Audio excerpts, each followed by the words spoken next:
بسم الله الرحمن الرحيم.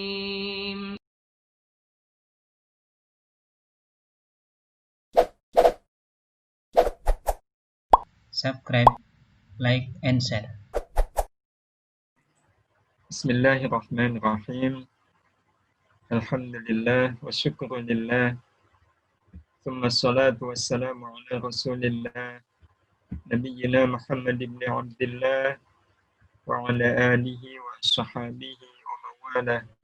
La hawla wa la quwwata illa billah, amma ba'd. Bapak, Ibu, dan ikhwan akhwat sekalian yang dirahmati Allah, alhamdulillah malam hari ini kita diberi kesempatan untuk melanjutkan kembali bahasan kita masih tentang akhlak yang pekan lalu belum selesai, yakni tentang riwayat terbentuknya akhlak. Ya. Tentu yang kita maksudkan di sini adalah riwayat terbentuknya akhlak yang baik. Meskipun kalau dirunut riwayat terbentuknya akhlak yang baik ini punya background yang sama. Nah, backgroundnya sebenarnya adalah peristiwa yang nanti akan kita bahas. Tapi yang jelas akhlak itu seperti yang kita sudah sampaikan di pertemuan terdahulu, adalah hayatun rasikhatun fil nafsi tasduru anha al-a'mal al-iradiyah al-ikhtiyariyah. Jadi sebuah dorongan yang sangat kuat di dalam diri, yang dorongan yang sangat kuat itu kemudian melahirkan amal-amal, perbuatan-perbuatan yang sifatnya iradiyah, ikhtiyariyah. Iradiyah itu artinya atas kehendak sendiri, ikhtiyariyah atas pilihan sendiri. Nah, itu namanya akhlak. Namanya akhlak. Jadi sebenarnya akhlak itu wujudnya adalah amal. Jadi ketika kita bicara soal akhlak itu sebenarnya tidak hanya sebatas akhlak tawadhu, qanaah, wara, tawakal. Enggak. Ya, tetapi memang sudah dalam wujud amal. Nah, karena itu akhlak ini akan masuk dalam semua apapun yang dilakukan oleh manusia. Jadi kalaulah kita mengenal ada amal bernama sholat, maka di dalam sholat itu ada akhlak. Akhlak di dalam sholat. Nanti kalau ada amal bernama puasa, ya ada akhlak ya puasa. Ya, ada akhlak sedekah. Ya, ada akhlak mencari ilmu. Termasuk juga ketika berdagang, ada akhlaknya. Ya, karena akhlak itu bersentuhan dengan amal. Ya, sama dengan fikih. Ya, fikih juga bersentuhan dengan amal. Cuma bedanya antara fikih dengan amal, kalau fikih itu lebih melihat amal secara zahir. Ya, secara zahir. Jadi kalau secara zahir baik, ya udah, secara fikih itu dianggap sebagai amal baik. Nah, tapi kalau akhlak itu tidak hanya melihat secara zahir, tapi juga secara batin. Iya. Karena memang sumber akhlak itu seperti yang disebutkan dalam definisi ini definisi yang disampaikan oleh beliau Syekh Abu Bakar Al-Jazairi di kitab beliau Minhajul Muslim. Hayatun rasikhah, dorongan yang sangat kuat fi nafsi di dalam diri. Dorongan yang kuat ini kemudian melahirkan amal. Nah, amalnya memiliki dua sifat, iradiyah, ikhtiyariyah. Iradiyah artinya sekali lagi itu kehendak sendiri, ikhtiyariyah pilihan sendiri. Jadi kalau seandainya ada orang yang sholat, tapi sholatnya itu bukan kemauan sendiri, berarti dia belum berakhlak di dalam sholat. Artinya sholatnya itu belum menjadi akhlak. Atau dia sedekah bukan pilihan sendiri. Karena yang lain sedekah, enggak enaknya. Masa saya enggak sedekah? Berarti itu bukan pilihan sendiri, tapi pilihan orang lain. Atau nolong orang lain. Kenapa nolong orang? Dia teman ya. Dia teman saya, masa saya nggak nolong? Nah, itu berarti ya nolong itu belum jadi akhlak. Belum menjadi akhlak. Nah, Bapak Ibu yang dirahmati Allah Subhanahu wa taala. Jadi kalau sudah ada dorongan yang sangat kuat di dalam hati itu memang nggak bisa ditahan. akan lahir yang namanya amal. Jadi ibarat air sungai.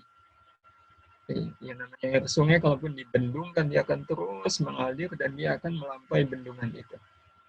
Maka demikian pula halnya, sebuah amal itu kalau sudah jadi akhlak itu nggak bisa dihalang, nggak bisa ditahan. Jadi katakanlah seandainya ada orang yang punya akhlak, pokoknya buang sampah itu pada tempatnya. Buang sampah itu pada tempatnya. Maka kalau dia belum memasukkan sampah itu pada tempatnya, ya mereka merasa bahwa dia belum beramal. Saya pernah lihat di bandara ada orang yang kakinya itu cacat nih, jadi nggak ada, jadi kakinya buntung, jadi beliau pakai kruk jalannya itu. Terus beliau ini membuang sesuatu ke tempat sampah, dibuangnya ke tempat sampah. Tetapi ternyata sesuatu itu nggak masuk, sampah itu nggak masuk ke tempat sampah. Nah, terus orang lain yang melihat itu kan berusaha ngambil, tapi sama dia pakai tongkatnya, pakai kruknya itu dicegah, jangan. Ini saya. Jadi dia melarang orang lain ngambil sampah, dia sendiri yang ngambil sampah itu, ambil ulang sampah yang jatuh ke lantai itu dan kemudian dimasukkan ke tempat sampah. Nah itu menunjukkan berarti membuang sampah sudah menjadi akhlak dia. Buktinya orang lain mau ngambil dicegah, itu kan berarti ada dorongan yang sangat kuat, saya yang harus membuang sampah ini. Nah seperti itu Bapak Ibu yang dirahmati Allah Subhanahu wa taala yang namanya akhlak. Dan seperti yang tadi kita sampaikan, akhlak itu baik dia akhlak baik maupun akhlak buruk itu memiliki background yang sama. Backgroundnya adalah bernama peristiwa. Backgroundnya bernama peristiwa. Bapak Ibu yang dirahmati Allah, ketika kita mengalami peristiwa seperti ini, ada spontanitas nggak? Ada spontanitas nggak? Ada kan? Ada spontanitas. Nah kira-kira spontanitasnya kayak apa? Nah itu nanti akan menunjukkan seperti apa akhlak seseorang. Jadi awalnya, ikhwafillah, munculnya riwayat akhlak itu adalah dari peristiwa yang menimbulkan dorongan yang sangat kuat di dalam hati. Peristiwa yang menimbulkan dorongan yang sangat kuat di dalam hati. Kira-kira, nah ini kita sendiri yang melihat diri kita. Kalau kita melihat kenyataan seperti ini, katakanlah kita ada di situ, kita lihat ternyata macet, dan macetnya macet luar biasa.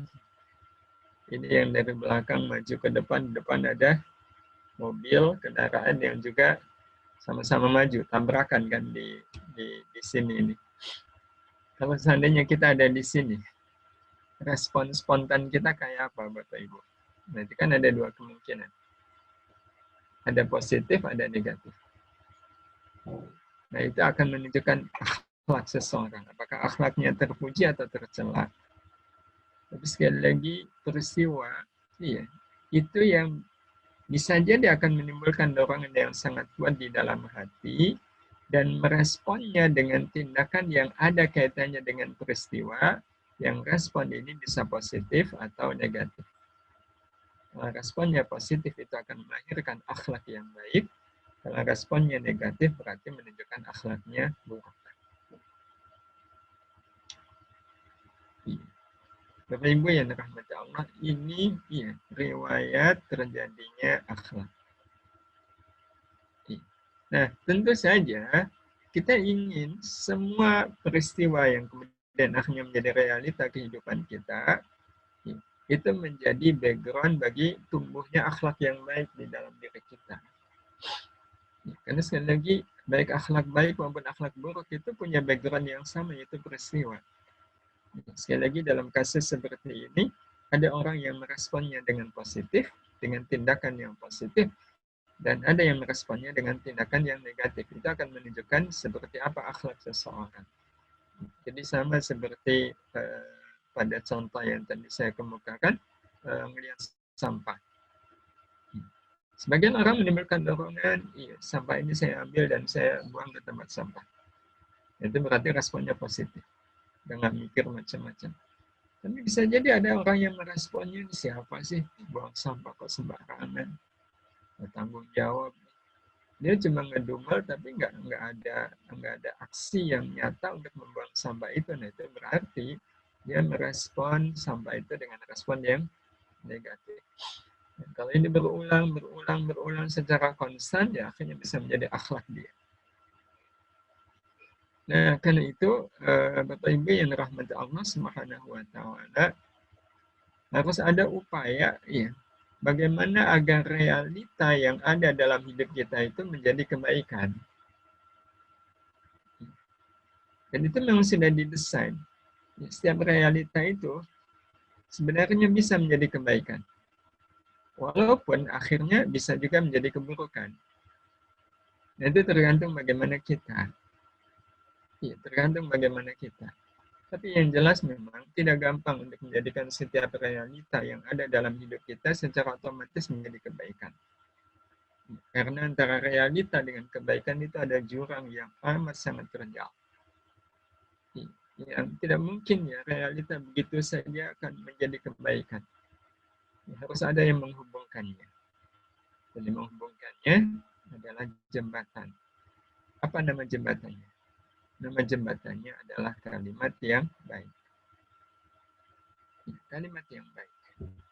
Jadi sangat tergantung kalimat yang keluar dari setiap realita yang ada. Jadi kalau pada kasus macet total tadi, kalimat yang keluar mana nih polisi? Polisi nggak tanggung jawab nih. Kalau kalimat yang keluar seperti itu, kira-kira realita macet itu akan jadi kebaikan atau keburukan, Bapak Ibu? Keburukan.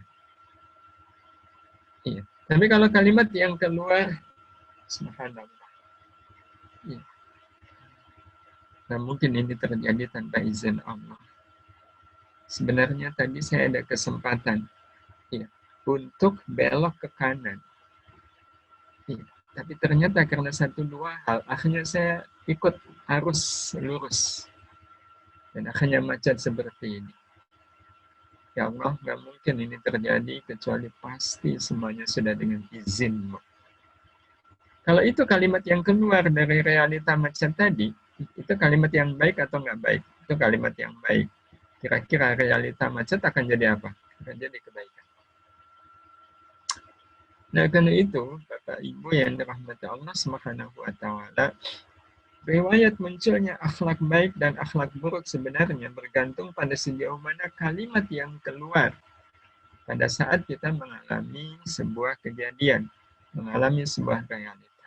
Dan lagi kalau kalimat yang keluar adalah kalimat yang baik, maka kalimat yang baik itu akan menjadi jembatan bagi realita untuk menuju ke kebaikan. Tapi kalau kalimat yang keluar adalah kalimat yang buruk, ya otomatis kalimat yang buruk pun itu akan menjadi jembatan bagi realita untuk menuju ke keburukan. Nah, kalau jembatannya namanya kalimat yang baik, maka sumber kalimat yang baik itu apa? Kemarin yang kita sampaikan, kalimat yang baik itu tumbuh dari niat yang baik. Jadi, Bapak Ibu yang dirahmati Allah, kalau dalam hidup ini, kita sudah berketetapan, sudah punya niat, pokoknya saya hidup ini hanya untuk menjadi orang baik. Saya hidup ini hanya untuk melakukan yang baik. Kalau itu sudah diniatkan, maka insya Allah mudah untuk kemudian melahirkan kalimat-kalimat yang baik. Jadi sumber kalimat yang baik adalah niat yang baik. Dan niat yang baik ada pada hati yang baik.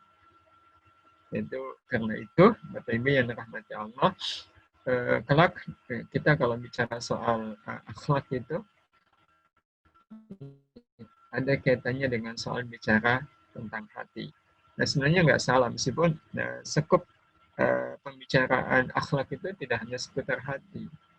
Iya, nggak. Cuma memang hal yang paling pokok di dalam pelajaran akhlak itu adalah bagaimana kita bisa memiliki hati yang baik, karena dari hati yang baik akan memunculkan niat yang baik, dan niat yang baik akan melahirkan kalimat-kalimat yang baik dari semua peristiwa atau realita hidup yang ada, Nah, kalimat yang baik inilah akhlak yang akan menjadikan apapun realita hidup kita menjadi kebaikan. Nah, karena itu penting bagi kita memiliki hati yang baik ini.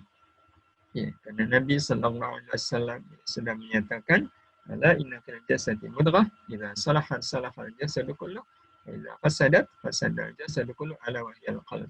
Ingatlah, di dalam setiap jasad itu ada segumpal daging. Bila mana segumpal daging itu baik, maka baiklah apa yang dilakukan oleh jasad. Dan apabila segumpal daging itu rusak, rusaklah apa yang dilakukan oleh jasad. Ingatlah segumpal daging itu adalah hati. Nah, karena itu, bicara soal akhlak, sebenarnya adalah bicara tentang bagaimana kita memiliki hati yang baik. Iya. Nah, dari hati yang baik akan melahirkan amal yang baik, dan dari hati yang buruk akan melahirkan amal yang buruk. Nah, kemarin, iya, atau apa saja terus yang harus kita lakukan agar kita memiliki hati yang baik. Kemarin kita sudah sampaikan, iya, 5 langkah menuju hati yang baik. Nah, 5 langkah itu kemudian kita rumuskan dalam 5M. Iya, yaitu mu'ahadah, muraqabah, muhasabah, muraqabah, dan mujahadah. Di antara 4 ini, kita sudah bahas yang pertama, yaitu mu'ahadah.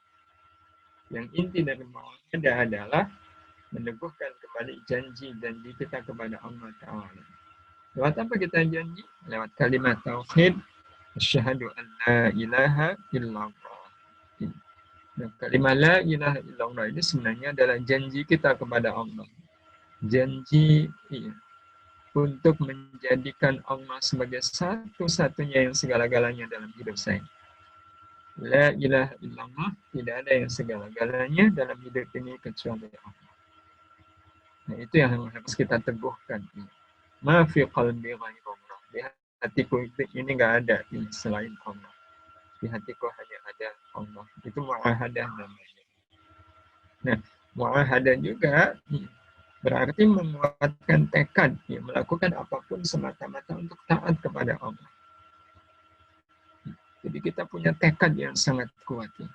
Pokoknya sepanjang saya hidup ini, semua yang saya lakukan harus dalam rangka taat kepada Allah. Hatta ketika kita makan, bagian dari mu'ahadah adalah kita menekankan diri saya makan ini adalah untuk taat kepada Allah. Kita berpakaian dalam rangka taat kepada Allah. Kita membersihkan badan, ini juga dalam rangka taat kepada Allah. Intinya, mu'ahadah, Bapak Ibu yang dirahmati Allah, akan menjadikan apapun yang kita lakukan dalam hidup ini punya nilai taat kepada Allah. Nah, kalau punya nilai taat kepada Allah, akhirnya punya nilai ibadah. Karena ibadah itu kan adalah penghambaan kepada Allah dengan melakukan semua perintahnya dan menjauhi larangannya. Sehingga apapun dari amal-amal kita itu kita lakukan semata-mata dalam rangka ibadah kepada Allah Subhanahu wa Ta'ala. Nah, itu mu'ahadah. Iya. Sedikit banyak kita sudah sampaikan di pertemuan yang lalu. Nah, setelah mu'ahadah, lanjut ke M yang kedua, yaitu muraqabah. Bapak Ibu yang dirahmati Allah Subhanahu wa Ta'ala, apa itu muraqabah? Awalnya, muraqabah adalah embun yang akan meneteskan sejuknya kejujuran dalam bermuahadah. Iya, karena dalam muahadah kan yang dituntut adalah kejujuran. Sejauh mana kita pegang janji. Sekali janji, kita pegang betul janji itu, bahwa saya hidup ini untuk taat kepada Allah. Saya hidup ini untuk beribadah kepada Allah. Apapun yang saya lakukan dalam hidup ini adalah dalam rangka ibadah kepada Allah. Itu kan muahadah. Tapi muahadah seperti ini tidak akan bisa menemukan kejujurannya kecuali kalau kita tetesi embun bernama muraqabah. Jadi tanpa muraqabah orang itu nggak bisa jujur dalam muahadahnya kepada Allah Subhanahu wa Ta'ala. Istilahnya janji tinggal janji. Ya, karena itu penting sekali kita memiliki apa yang disebut sebagai muraqabah. Apa sebenarnya makna muraqabah? Muraqabah itu, Bapak Ibu yang dirahmati Allah, berarti selalu merasakan pengawasan Allah Ta'ala atas semua perbuatan kita. Merasakan pengawasan Allah Ta'ala atas semua perbuatan kita. Dan ternyata memang muraqabah ini dibutuhkan. Walaupun kita sudah janji. Muraqabah ini dibutuhkan. Ya kalau miniatur kecilnya itu kita bisa lihat pada pengalaman para pejabat, para pegawai. Sebelum mereka dilantik jadi pejabat, itu mereka disumpah nggak? Disumpah kan? Isinya kan janji. Janji untuk tidak menyalahgunakan jabatan, janji untuk tidak korupsi, ada janji. Dan nggak tanggung-tanggung, janjinya itu pakai di apa kalau orang Islam dinaungi Quran itu kan luar biasa sebenarnya. Itu betapa sangat seriusnya mereka berjanji sampai pakai Quran yang diletakkan di atas kepala. Nah sebenarnya kalau mereka sudah berjanji begitu kan udah cukup. Tapi kenapa pada prakteknya di instansi-instansi pemerintah itu pakai harus ada inspektorat gitu. Di setiap kementerian kan ada inspektoratnya. Di kepolisian juga ada. Nah, kenapa? Padahal itu orang-orang yang ada di instansi itu kan sudah pada janji semua kepada janjinya kan pakai demi Allah itu. Pakai demi Allah itu. Nggak main-main sebenarnya. Tapi kenapa harus ada inspektorat, bahkan ada BPK, bahkan ada KPK. Itu menunjukkan memang, Bapak Ibu yang dirahmati Allah, orang akan pegang teguh janji itu adalah ketika merasa diawasi. Dan Bapak Ibu yang dirahmati Allah Subhanahu wa Ta'ala, kita sebagai orang yang beriman itu sebenarnya nggak butuh pengawasan makhluk. Nggak butuh. Kenapa? Karena kita sebenarnya diawasi oleh Zat yang Maha segala-galanya. Kalau pengawasan makhluk kan mengenal lengah, mengenal capek, mengenal tidur, gitu. Sehingga beberapa kasus penyimpangan itu masih saja terjadi walau pengawasannya luar biasa. Tapi kalau sudah pengawasan Allah Subhanahu wa Ta'ala, Bapak Ibu yang dirahmati Allah, itu detail sekali.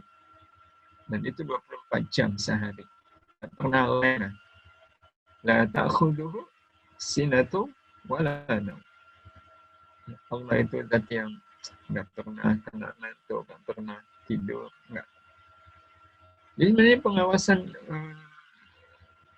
pengawasan internal itu udah cukup sebenarnya. Kalau orang betul-betul memiliki muraqabah, sebenarnya KPK itu dibubarin aja.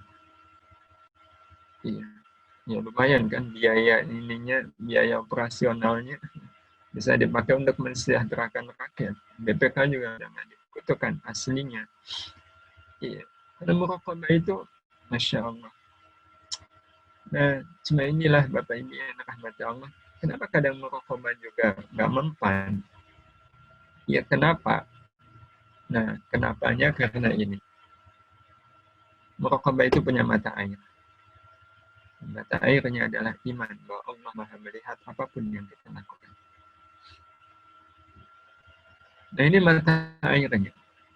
Jadi kalau ada orang yang paham apa itu muraqabah, muraqabah itu merasa diawasi oleh Allah Subhanahu wa Ta'ala, tapi dia tidak iman sepenuhnya bahwa Allah itu Maha melihat, itu seperti mata air tapi nggak ngeluarin air.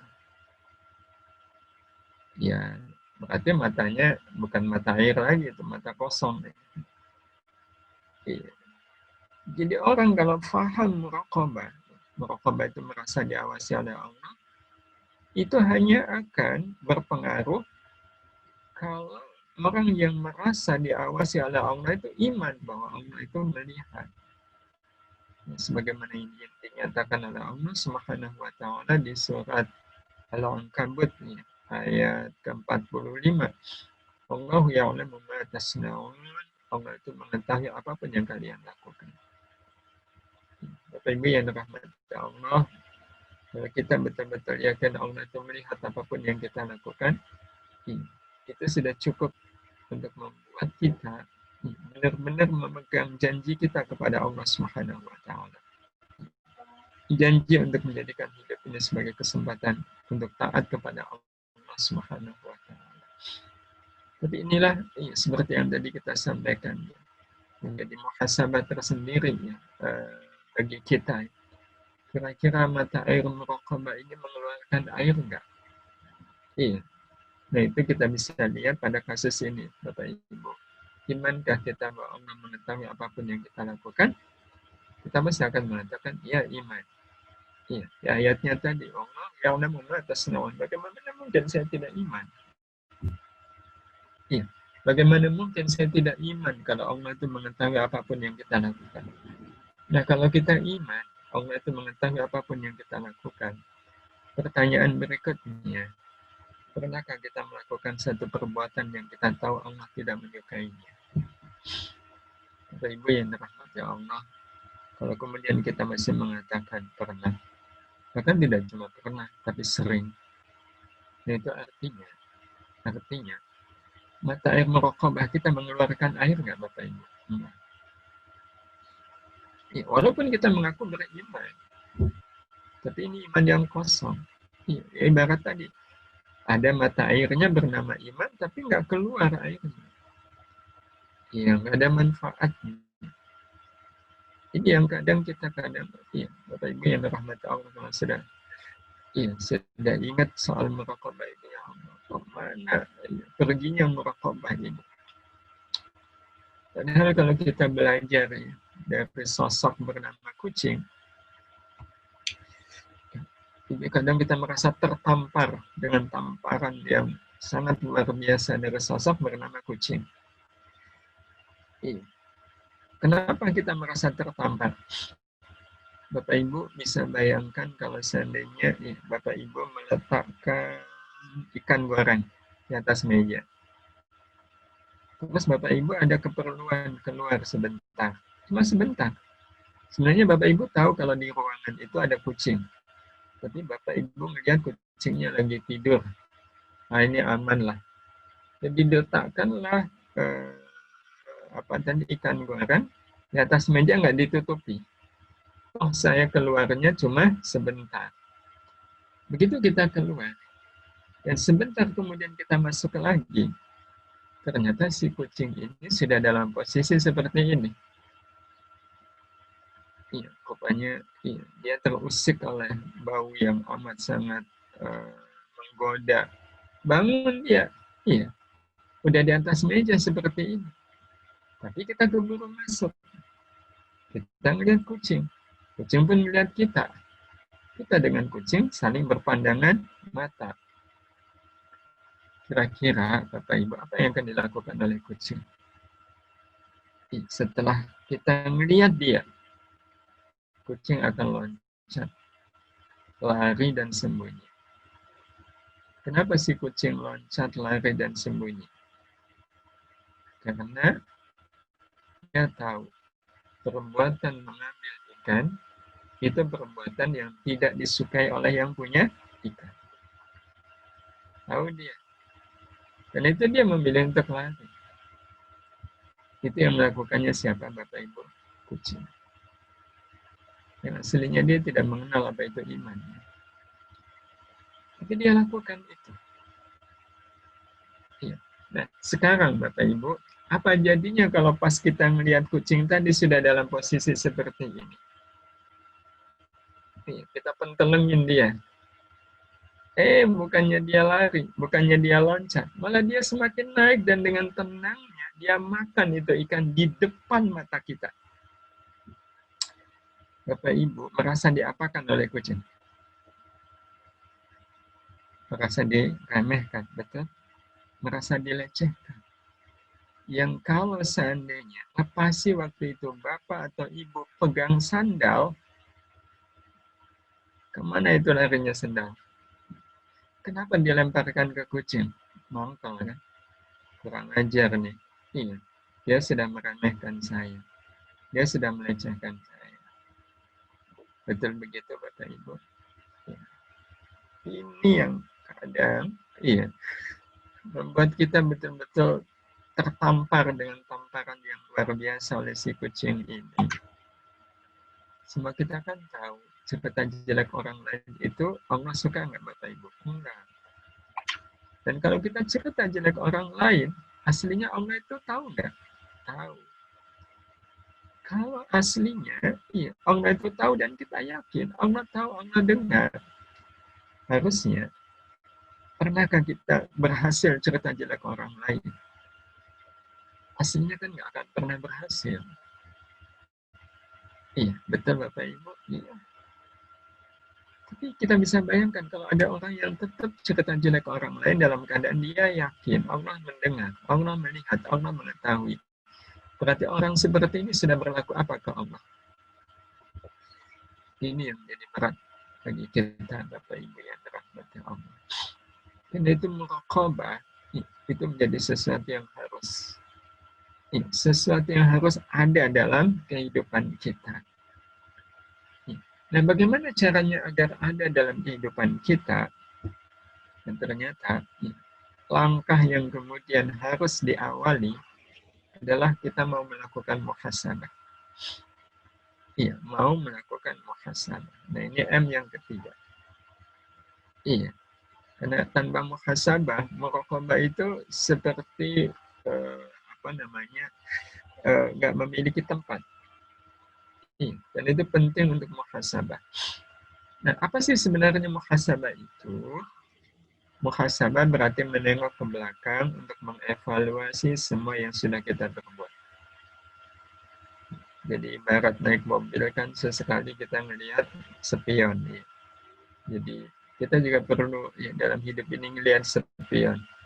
Ya, kalau melihat spion mobil ya dalam rangka melihat di belakang ada mobil atau enggak. Tapi spion dalam kehidupan muhasabah kita adalah melihat apa yang kita sudah perbuat di masa yang lalu.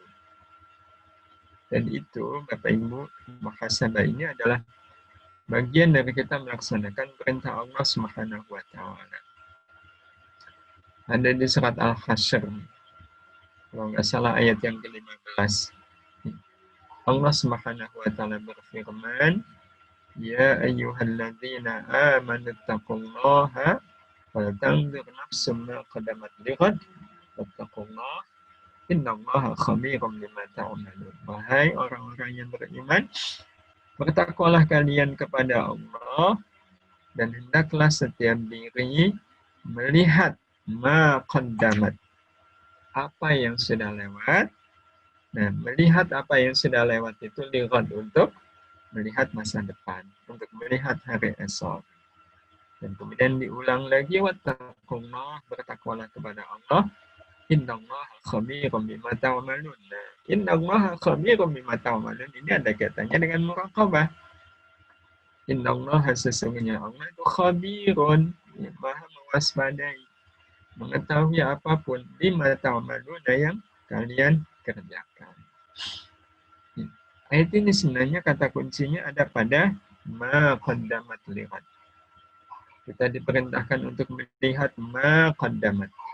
Ya. Nah, apa itu ma lihat? Apa itu ma qaddamat? Masa lalu. Kita dianjurkan untuk melihat masa lalu.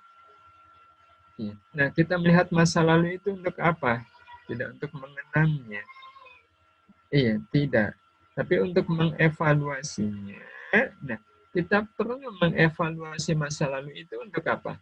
Lighad, untuk kehidupan kita di hari esok. Untuk kehidupan kita di masa depan. Sehingga ayat ini sebenarnya memberi pesan kepada kita sebuah pertanyaan, apakah masa lalu kita bernilai masa depan? Apakah yang kita sudah lakukan di masa-masa yang lalu itu akan menjadi sesuatu yang bernilai bagi masa depan kita. Nah, kalau bicara masa depan kita itu di mana Bapak Ibu? Masa depan kita adalah akhirat. Kalau dunia itu bukan masa depan, kita sedang menjalani saat ini. Jadi masa depan kita adalah akhirat. Karena itu, Bapak Ibu yang dirahmati Allah Subhanahu wa taala, dalam soal muhasabah ini, nah ini penting bagi kita untuk tahu tahapannya. untuk tahu tahapan. Tahapan awal muhasabah adalah mengevaluasi dosa apa saja yang masih kita lakukan. Dosa apa saja yang masih kita lakukan. Ini tahapan awal. Ini tahapan awal. Nah, karena itu, Bapak Ibu yang dirahmati Allah, mengevaluasi dosa apa saja yang masih kita lakukan, ya. Dosa apa saja yang masih kita lakukan.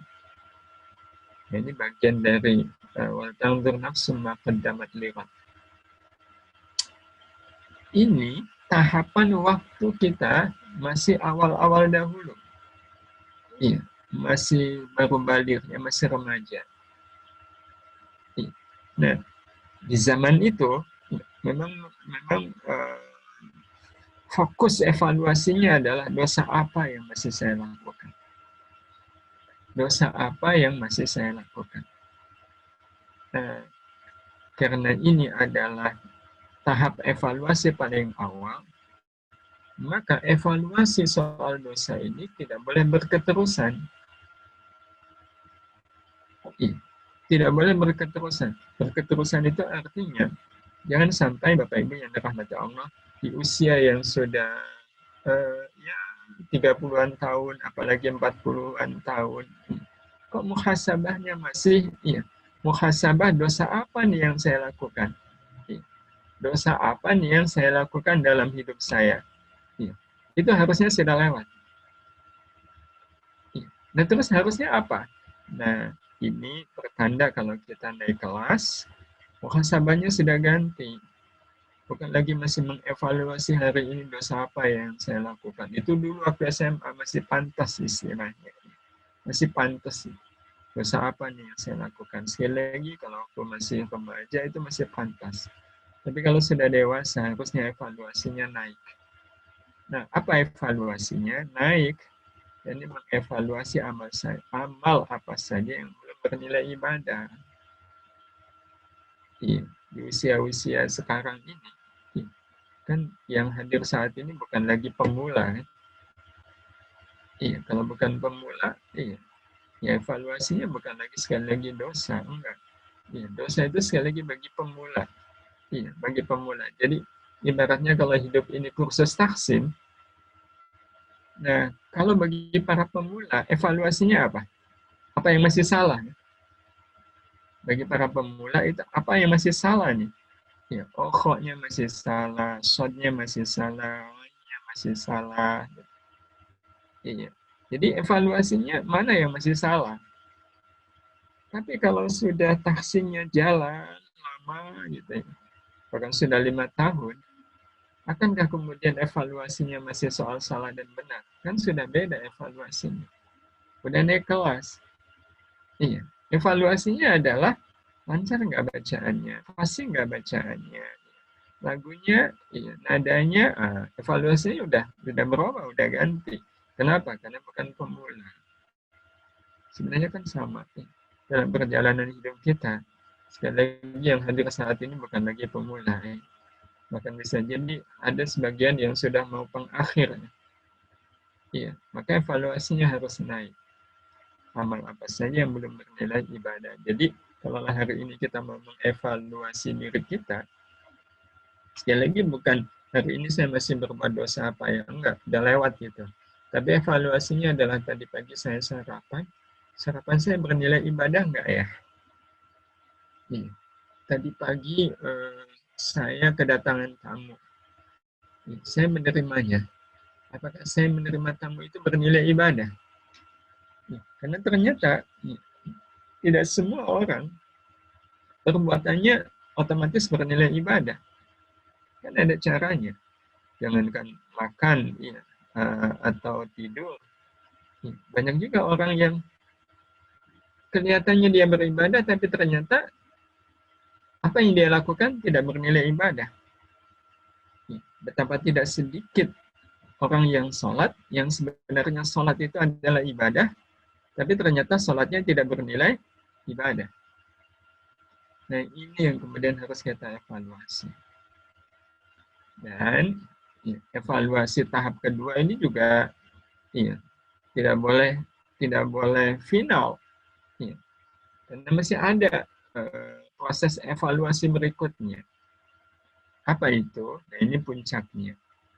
Kalau evaluasi kita sudah sampai ke tahap yang ketiga, berarti kita sudah ya, betul-betul muhasabahnya utuh. Jadi mengevaluasi maksud dan tujuan dari kita beribadah.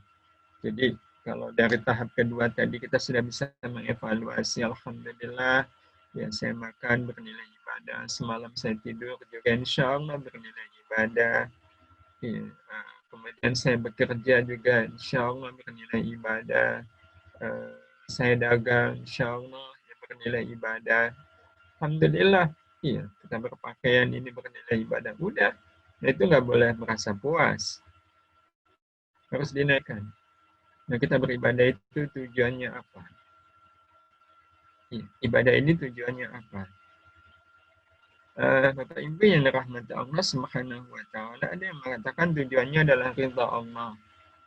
Nah kalau ridha Allah itu masih abstrak, iya, masih abstrak. Nah tujuan dari orang melakukan ibadah kan macam-macam ya. Nah nanti si jatuhnya ada yang justru malah tujuan dari ibadah menjerumuskan dia ke dalam dosa. Nah, harusnya ya udah lewat lah. Masa ibadah kok pengen dipuji orang itu sudah bukan zamannya lagi di usia-usia kita sekarang udah lewat itu karena ria itu bagian dari dosa. Nah maka soal tujuan dari ibadah itu mengerucut pada dua nih yang kita evaluasi. Saya beribadah ini untuk dapat apa? Ya, sekali lagi kalau ridha Allah itu masih abstrak. Nah kita konkretkan. Nah konkretnya apa? Nah kalau konkretnya sebenarnya dua saja Bapak Ibu. Kita ibadah ini untuk masuk surga atau untuk ketemu Allah. Ya, untuk masuk surga atau ketemu Allah. Kalau masuk surga itu berarti bayangannya apa? Bayangannya kan menikmati seluruh keindahan yang ada di surga. Ya, menikmati keindahan yang ada di surga. Atau yang kedua, ketemu Allah. Ya, itu nanti akan melahirkan kualitas ibadah yang tidak sama. Ya, meskipun dua-duanya sebenarnya itu benar. Ya, orang beribadah karena surga juga nggak salah. Iya. Orang yang beribadah biar ketemu dengan Allah itu juga nggak salah. Cuma mana yang menunjukkan kualitas lebih? Ketemu Allah. Kan? Dan karena itu, Bapak Ibu yang dirahmati Allah, pastikan ya, evaluasi kita dalam ibadah adalah biar saya ingin ketemu Allah. Ya, biar saya ingin ketemu Allah. Ya, sebagaimana yang diisyaratkan oleh Allah Subhanahu wa Ta'ala di satu ayat, ya, yang ayat ini ayat yang paling suka dibaca. Kita sangat senang sekali kalau sudah ketemu ayat ini. Terutama kalau kita baca malam Jumat. Apa Mas Evan? Surat Al-Kahfi. Iya. Yang kalau kita sudah sampai di ayat ini rasanya senang bukan main. Iya. Bapak Ibu tahu apa suratnya? Faman kana yarju liqa'a rabbih. Ayat berapa itu? Yang terakhir. Ayat terakhir. Iya, bukankah kita senang sekali kalau sudah sampai alhamdulillah, sampai juga di faman kana yarju. Tapi insya Allah kita senang dengan ayat ini bukan karena apa namanya selesai gitu ya, beban baca Al-Kahfi. Nah, kalau masih menganggap Al-Kahfi beban ya itu berarti harus dievaluasi nih. Saya baca Al-Kahfi itu untuk apa? Ya, jadi di ayat yang ke-110 ini Allah mengatakan, maka barang siapa yang berharap ketemu dengan Allah, yarju liqa Allah, mengharapkan pertemuan dengan Allah, maka perintah Allahnya apa? Falyamal amalan shaliha. Ya, hendaklah dia melakukan amal salih. Wala yusyrik bi'ibadati rabbih ahada. Ya, dan jangan sekali-kali menyekutukan Allah di dalam ibadah dengan apapun, dengan sesuatu pun. Jangan. Ya. Jadi, barang siapa yang ingin berjumpa dengan Allah, bertemu dengan Allah, lakukan amal salih, lakukan ibadah. Berarti ayat ini sebenarnya menyimpan pesan, ya, kalau kita beramal saleh, beribadah itu biar apa? Biar ketemu Allah. Biar ketemu Allah. Iya. Loh, bukannya nggak salah ini masuk biar dapat surga. Iya. Dimana kalau di surga itu saya mendapatkan begitu banyak nikmat. Sekali lagi itu tidak salah. Tetapi sekali lagi itu menunjukkan siapa kita. Iya, menunjukkan siapa kita. Iya. Jadi analogi sederhananya begini, Bapak Ibu. Kalau seandainya kita diajak oleh seseorang silaturahim, iya, silaturahimnya ke seorang ustadz. Yang ustadz ini betul-betul bagi saya itu ustadz yang sangat baik, ilmunya luas, ya, ibadahnya juga betul-betul menjadi teladan. Iya, dia kalau menyampaikan ilmu itu betul-betul memahamkan. Iya. Pokoknya kita sangat terpesona dengan pribadi beliau. Iya, sangat ta'zim kepada beliau. Nah, kita diajak teman untuk silaturahim, ketemu dengan beliau. Iya. Dimana kita belum pernah bersilaturahim ke rumah beliau itu, belum pernah. Iya, nah karena kita merasa nggak ada jalur lah. Tapi ini ada teman, saya udah kenal kok dengan beliau. Ngajak kita. Oh, seneng nggak Bapak Ibu? Seneng nggak? Iya, seneng.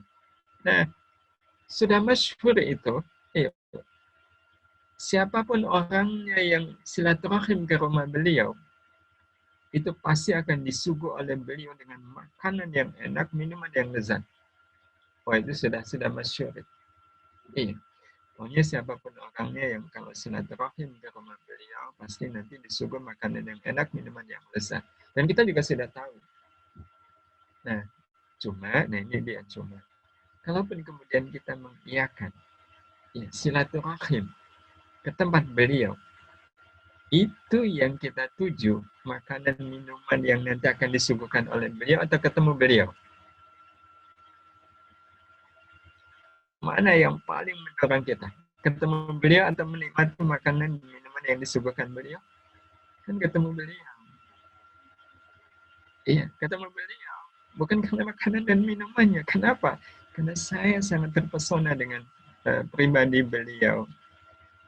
Ya, kalaulah Bapak Ibu yang dirahmati Allah, kita ketemu dengan beliau. Ya, dan kita pun kemudian ya, betul-betul berdialog dengan beliau. Ya, saking asiknya kita bertemu dengan beliau, berdialog dengan beliau. Sampai-sampai kemudian waktunya habis. Kita harus pulang, padahal kita belum sempat makan dan minum. Karena nggak sempat, ya udah pulang. Kecewa nggak? Nggak menikmati makanan dan minuman yang disuguhkan oleh beliau. Kira-kira kalau Mas Evan kecewa nggak Mas Evan? Enggak kan? Iya, enggak. Kenapa? Memang tujuan saya silaturahim itu adalah ketemu dengan beliau. Iya, enggak kecewa. Iya. Tapi bayangkan kalau seandainya pas silaturahim, iya, kita bawa anak kita yang masih kecil. Dan anak kita juga tahu kalau silaturahim ke tempat beliau itu mesti makanannya enak, minumannya enak. Anak kita mau nggak? Mau kan? Tapi maunya anak kita ini karena pengen ketemu dengan beliau atau karena makanan dan minuman yang pasti nanti akan didapat oleh anak kita. Kalau itu anak. Nah, kalau anak kan iya, motivasinya adalah makanan dan minumannya enak. Iya, kenapa? Ya, karena masih anak-anak. Dan itu wajar nggak Bapak Ibu? Kalau anak-anak kita ya, semangat gitu untuk kita ajak, ya karena nanti akan makan enak, minum lezat, wajar nggak Bapak Ibu? Wajar. Kenapa? Masih anak-anak. Tapi kan menjadi tidak wajar bagi kita. Dan karena itu, Bapak Ibu yang dirahmati Allah, kalau ada orang yang beribadah, karena ketertarikannya kepada surga, ya kebayang nanti ketemu bidadari, gitu. Jadi semangat beribadah biar dapat surga. Sebenarnya orang seperti ini, siapa Bapak Ibu? Dalam bahasa beliau Imam Ibn Atta'illah Sekandari dalam kitab beliau Syarhul Hikam, beliau menyebut orang-orang seperti ini sebagai orang yang masih punya jiwa tufuliyah, jiwa kekanak-kanakan. Memang nggak salah, iya, kita juga nggak boleh menyalahkan orang-orang yang beribadah, semangatnya biar dapat surga. Iya. Tapi kalau orang yang sudah dewasa kan lain. Ada satu riwayat, iya, ada seorang guru ya, yang karena kealimannya, kesolehannya, ya, waktu dia hidup di dunia dia banyak transfer ilmu, dia punya banyak murid, ya, yang mendapatkan banyak ilmu dari beliau. Ya, hanya beliau masuk surga. Ya, masuk surga, ya, bertemu dengan Allah Subhanahu wa Ta'ala. Dan cuma yang membuat beliau heran, ketika di surga itu beliau ya, tidak menemukan satupun murid beliau. Ya, dia nggak menjumpai satupun murid beliau. Heran. Padahal saya merasa banyak murid-murid saya itu yang baik, yang saleh. Ya, kok nggak ada ini? Akhirnya beliau matur ke Allah, ya Allah, dulu di dunia saya punya banyak murid, ya, punya banyak muhibbin, ya, istilah populernya. Ya. Kok saya tidak melihat mereka, ya Allah? Maka apa kata Allah? Ya, murid-muridmu itu, kata Allah, mereka beramal baik. Itu masalahnya pengen dapat surga, pengen masuk surga. Ya aku masukkan mereka ya ke surga. Itu di sana itu mereka sedang menikmati seluruh keindahan surga. Ya, mereka beribadah biar ketemu bidadari, ya udah mereka udah ketemu bidadari. Ya, tapi karena pengen ketemu bidadari, ya udah biarin mereka ketemu bidadari. Aku tidak menemui mereka. Sebenarnya engkau, aku tahu, kau beribadah biar ketemu aku. Maka aku pun menemui. Jadi sama-sama di surga, tapi kualitasnya beda, tingkatannya tidak sama. Ya, karena itu ada satu pendapat orang kalau beramal ibadah, ya, ingin mendapatkan surga, dia pasti akan masuk surga. Nanti disambut. Tapi yang menyambut mereka siapa? Malaikat. Salamun qala min rabbir rahim. Ya, salamun alaikum bima sabartum. Tapi kalau seandainya kita beribadah, biar kita ketemu dengan Allah. Yang fokusnya, saya pengen ketemu dengan Allah. Saya sangat berharap dengan saya sholat ini kelak nanti di akhirat saya ketemu dengan Allah. Iya. Saya sedekah ini, ya, tujuan saya biar saya berjumpa dengan Allah, liqa Allah. Maka kelak siapa yang nanti akan menyambut orang ini pada saat dia sudah ada di dalam surga? Allah langsung. Bapak Ibu yang dirahmati Allah Subhanahu wa Ta'ala, karena itu inilah yang kemudian perlu kita evaluasi. Sekali lagi kalau evaluasinya dosa udah lewat. Iya. Misalnya udah bukunya itu udah harus ditutup gitu. Iya. Karena orientasi kita sekarang adalah naik. Iya, amal apa yang belum bernilai ibadah, kalau sudah semuanya bernilai ibadah, sebenarnya apa yang saya harapkan dengan ibadah-ibadah saya ini, dan harapan kita, usaha kita adalah apapun ibadah saya tujuannya adalah dalam rangka nanti saya bisa bertemu dengan Allah Subhanahu wa Ta'ala di yaumil akhir nanti. Nah, muhasabah seperti ini Bapak Ibu yang dirahmati Allah kelak yang nanti akan menjadi tempat tumbuhnya benih-benih akhlak yang baik. Meskipun nanti harus disempurnakan setelah muhasabah ada muraqabah dan terakhir kemudian mujahadah yang sepertinya kita perlu pending lagi nih Mas Evan. Kita baru dapat 2 ya, muraqabah dan muhasabah. Sisanya nanti insya Allah kita akan lanjutkan di pertemuan yang akan datang. Sisa waktu yang ada, maka saya kembalikan ke Mas Evan, barangkali ada tanya jawab. Monggo Mas Evan. Baik, jazakumullah khairan Ustadz atas penyampaiannya. Semoga apa yang Antum sampaikan pada malam hari ini bisa kita amalkan, berkaitan dengan riwayat terbentuknya akhlak di bagian muraqabah dan muhasabah. Kepada para peserta dipersilahkan untuk menyampaikan pertanyaan jika ada yang ingin ditanyakan di kolom chat. Kemudian sudah ada satu Ustadz yang masuk di pribadi. eh, bagaimana tadi di awal disampaikan bagaimana menghadirkan hati yang baik. Pertanyaannya bagaimana menghadirkan hati yang baik, Ustaz? Apakah dengan ilmu atau pembiasaan? Mengingat akhlak itu berkaitan dengan pembiasaan juga. Seperti itu, Ustaz. Ya. Bagaimana menghadirkan hati yang baik? Begini, hati itu memang diciptakan oleh Allah Subhanahu wa Ta'ala untuk manusia. Iya, tujuannya apa? Tujuan paling utama adalah agar manusia itu selalu ingat Allah. Iya, agar manusia itu selalu ingat Allah Subhanahu wa Ta'ala. Nah, maka bagaimana caranya agar hati ini baik? Ya, jadikan hati ini hati yang selalu ingat Allah. Iya, jadikan hati ini hati yang selalu ingat Allah Subhanahu wa Ta'ala. Terus bagaimana caranya agar hati ini selalu ingat Allah? Iya. Karena kalau di ayatnya itu kan ala bidzikrillahi tatmainnul qulub. Iya. Dengan ingat Allah hati menjadi tenang. Nah, kalimat ini ingat Allah hati menjadi tenang itu berarti yang ingat Allah adalah hatinya. Iya. Nah, yang kemudian akhirnya sering rancu, bukankah ingat itu pekerjaan akal? Bagaimana caranya hati itu ingat Allah? Iya, sementara sekali lagi mengingat-ingat kan pekerjaan akal. Maka ketika orang mengingat-ingat sesuatu biasanya yang dipegang apa? Dahinya kan sebenarnya tak ingat-ingat dulu ya. Nah, itu sih kalau ingat, kalau mengingat-ingat di mana naruh kunci ya. Ya, ingat-ingat saya udah bayar hutang atau belum. Nah, itu yang dipegang dahi. Tapi kalau ingat Allah Subhanahu wa Ta'ala itu hati, dan memang hati itu diciptakan oleh Allah agar kita selalu ingat Allah. Nah, pengertian dari hati mengingat Allah, ini pengertiannya adalah hati ini punya rasa. Hati ini punya rasa. Setiap kali nama Allah disebutkan.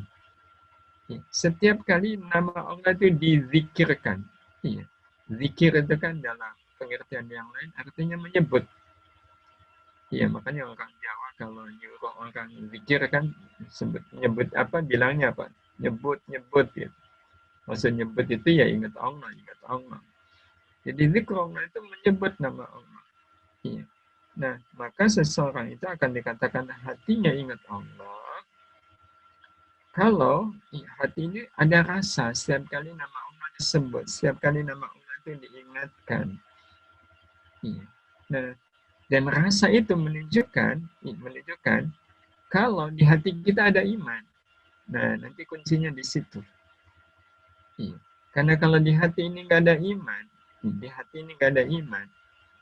itu hampir bisa dipastikan. Iya. Hampir dipastikan hati ini nggak bisa punya rasa. Iya. Hati ini nggak punya rasa ketika nama Allah itu disebutkan. Karena Allah Subhanahu wa Ta'ala sudah menyampaikan kepada kita ya, di awal ya, ini ayat kedua dari surat Al-Anfal, ketika Allah menyebut tentang siapa orang yang beriman. Innamal mu'minuna alladzina idza dzukirallahu wajilat qulubuhum. Yang namanya orang yang beriman adalah orang yang apabila disebut nama Allah tergetarlah hatinya. Dan pengertian tergetar di sini bukan kemudian hatinya ada getaran gitu. Enggak, yang dimaksudkan ya tergetar di sini ya ini ada rasa di hati. Ada rasa. Dan itu sesuatu yang alamiah, iya, sesuatu yang alamiah. Samalah seperti semisal kita punya orang tua. Nah, tiba-tiba nama orang tua kita disebut-sebut ya, di satu tempat gitu. Nama orang tua kita disebut-sebut. Mungkinkah hati kita biasa-biasa aja, datar-datar saja? Enggak kan? Hati kita ada rasa kan? Orang tua saya kok disebut-sebut, ada apa nih? Nah, kenapa? Karena kita punya hubungan ya dengan orang tua. Ada hubungan khusus. Nah, orang yang beriman itu punya hubungan yang sangat khusus, sangat spesial dengan Allah. Karena itu wajar kalau disebut nama Allah hatinya tergetar. Nah, sehingga ya, cara untuk menjadikan hati kita baik, ya, pastikan hati kita punya rasa setiap kali nama Allah disebutkan. Nah, rasanya itu sesuai ya, dengan konteksnya. Ya, sesuai dengan konteksnya. Artinya, ya, kalau nama Allah itu disebut, ya, dan nama itu dikaitkan dengan janji-janji Allah, ya, dikaitkan dengan janji-janji Allah, maka rasa yang muncul pada diri kita adalah harapan untuk bisa mendapatkan janji-janji Allah itu. Tapi kalau nama Allah itu disebutkan kaitannya dengan ancamannya, azabnya, maka yang muncul adalah rasa takut kepada Allah Subhanahu wa Ta'ala.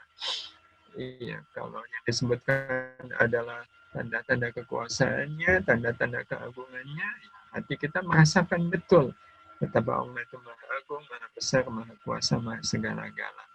Nah, dengan kita melatih menghadirkan rasa ya, setiap kali nama Allah disebutkan, maka insya Allah hati kita nanti akan menjadi hati yang baik. Nah, karena itu latihannya, ya, paling kurang kalau dengar azan, nah ini sebenarnya ada maksudnya. Kenapa Rasul menyuruh kita kalau dengar azan itu menjawab, mendengarkan? Itu sebenarnya ajang latihan yang luar biasa. Ya, untuk mengkondisikan hati. Dengarkan huruf berhuruf, ya, kalimat demi kalimat, kata demi kata yang ada dalam panggilan azan itu. Ya, itu akan memberikan pengaruh sebenarnya bagi hati. Itu salah satu latihannya. Latihan yang lain dengan mendengarkan Quran. Dengan mendengarkan Quran. Karena kalau di Quran itu lebih aplikatif lagi. Karena kalau di Quran, setiap kali nama Allah disebutkan itu dengan konteks yang berbeda-beda. Ya, dengan konteks yang tidak sama. Ya, Malik Yaumiddin dikaitkan dengan hari pembalasan. Alhamdulillahirabbil alamin dikaitkan dengan kenikmatan Allah, dikaitkan dengan kebesaran Allah yang telah menciptakan alam semesta. Dan sekali lagi itu nanti akan ada pengaruh di hati. Ya. Jadi kenapa kita juga harus mendengarkan bacaan Quran? Ya, karena ada pengaruhnya tadi. Ya, karena itu Allah berjanji wa idza quri'a al-Qur'an fastami'u lahu wa ansitu la'allakum turhamun.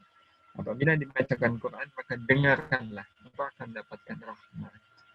Dan salah satu rahmat adalah hati ini selalu merasa, ya, ada rasa setiap kali nama Allah disebutkan. Jadi intinya hati kita hanya akan dikatakan baik kalau setiap kali nama Allah disebutkan ada rasa, ya, rasa tersendiri di dalam itu tanda kalau hati kita baik. Begitu Mas Evan. Jazakumullah khairan atas jawabannya. Dari peserta ikhwan akhwat yang lain belum ada pertanyaan juga yang masuk, Ustaz. Mungkin kita akhiri, tutup kajian pada malam hari ini. Insya Allah kita lanjutkan di pertemuan selanjutnya. Baik, terima kasih kepada Ustadz Syatori Abdul Rauf yang telah menyampaikan kajian pada malam hari ini. Jazakumullah khairan. Semoga apa yang antum sampaikan bisa menjadi amal jariah dan juga bisa kita amalkan juga.